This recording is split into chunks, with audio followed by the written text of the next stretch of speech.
ਤੁਸੀਂ ਬਾਹਰ ਕੱਢਣਾ ਨਾ ਇਧਰ ਚੇਨਾ ਨਾ ਹੋਣਾ ਐਸਾ ਕਰਨਾ चलो चलो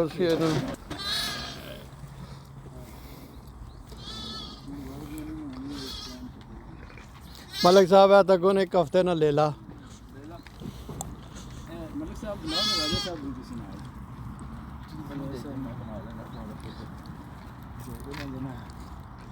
नहीं तुसी इन्होंने दियो ना मलिक साहब ने मैं वो इन्होंने ले आना अच्छा चोई साहब ਜਿਹੜੀਆਂ ਭੇਡਾਂ ਨੇ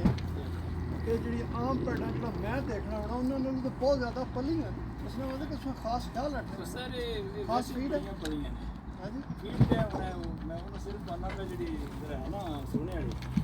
ਉਹਦੇ ਵਜ੍ਹਾ ਤੋਂ ਸੋਹਣੀ ਜਿਹੜੀ ਉਹਨੇ ਪਾਣਾ ਰਹਿੰਦਾ ਉਹਦੇ ਵਾਸਤੇ ਦੂਸਰਾ ਹੀ ਬਰਤਨ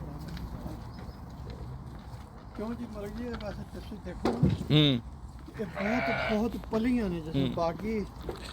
देखी ना बाकी जड़ियां वो इतनी नहीं होंगी पलियां वो जड़ा एक जड़ा लैम्ब है वो एक हफ्ते ना हाँ और दूसरा जड़ा एक छोटा अंदर है वो मेरा एक दिन दा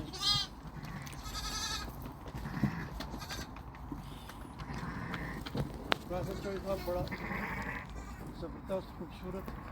जड़ा बनाया है सारा शोल ना शोल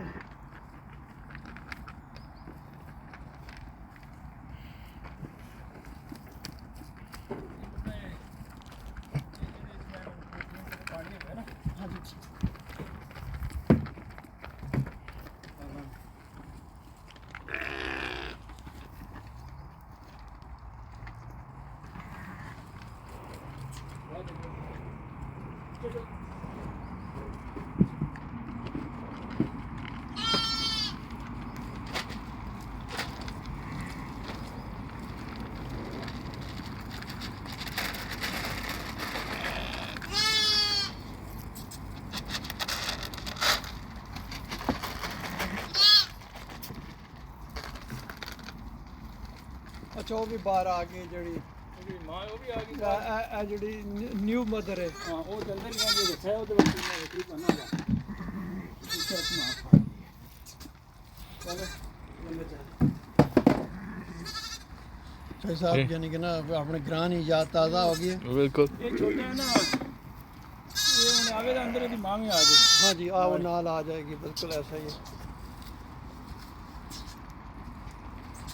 आ गई